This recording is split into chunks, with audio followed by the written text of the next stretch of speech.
అందరికీ నమస్తే. నేను మీ Chaitanya. Welcome back to Chaitu Reddy kitchen. ఈరోజు వీడియోలో చాలా సింపుల్గా 100% సూపర్ టేస్టీగా ఉండే దొండకాయ పచ్చడిని చూపించబోతున్నాను. ఎలాంటి సైడ్ డిష్ లేకుండా ఓన్లీ పచ్చడితోనే తినేసే అంత టేస్టీగా ఉంటుంది ఈ రోటి పచ్చడిని. చూసేయండి. ఫస్ట్ స్టవ్ మీద కడాయిని పెట్టుకోండి. కడాయిలోకి కొద్దిగా ఆయిల్ వేసుకోవాలి. ఆయిల్ హీట్ అయిన తర్వాత 1 స్పూన్ మినప్పప్పు, 1 స్పూన్ శనగపప్పు, అలానే 1 స్పూన్ ఆవాలు, 1 స్పూన్ జీలకర్ర, కరివేపాకు వేసుకొని ఇలా దోరగా వేయించుకొని వీటిని పక్కకు తీసుకోండి. చల్లారాక మిక్సీ పట్టి పెట్టుకోండి.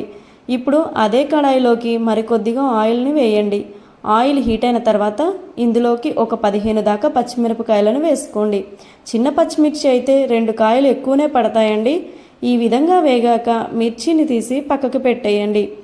అదే ప్యాన్లో 1/2 కేజీ వరకు దొండకాయ ముక్కలను చిన్నగా కట్ చేసుకొని వేసుకోండి. దొండకాయ ముక్కలు వేగటానికి కొద్దిగా టైం ఎక్కువనే పడుతుందండి. మూత పెట్టుకొని దొండకాయ ముక్కల్ని మధ్య మధ్యలో కలుపుతూ ఉండాలి.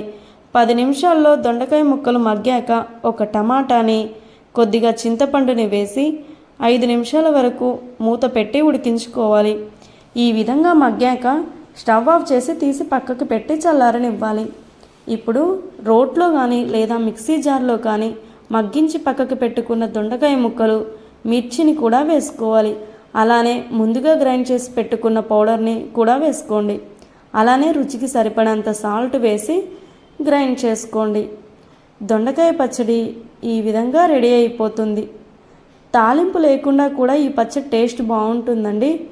తాలింపు కావాలి అనుకునే వాళ్ళు వేరే చిన్న కడాయిలోకి 2 టేబుల్ స్పూన్ల ఆయిల్ వేసుకొని ఆయిల్ హీట్ అయిన తర్వాత జీలకర్ర, ఆవాలు, ఎండుమిర్చి, కరివేపాకు వేసుకోండి. కొద్దిగా ఫ్రై అయ్యాక పసుపు వేసుకొని తాలింపుని పచ్చడిలో కలుపుకోవాలి. అంతే అండి, నోరూరించే దొండకాయ పచ్చడిని క్షణాల్లో ఈజీగా రెడీ చేసుకోవచ్చు. ఈ పచ్చడి టేస్ట్ మిస్ అవ్వకూడదు అనుకుంటే తప్పకుండా ట్రై చేసి చూడండి మీ ఇంట్లో.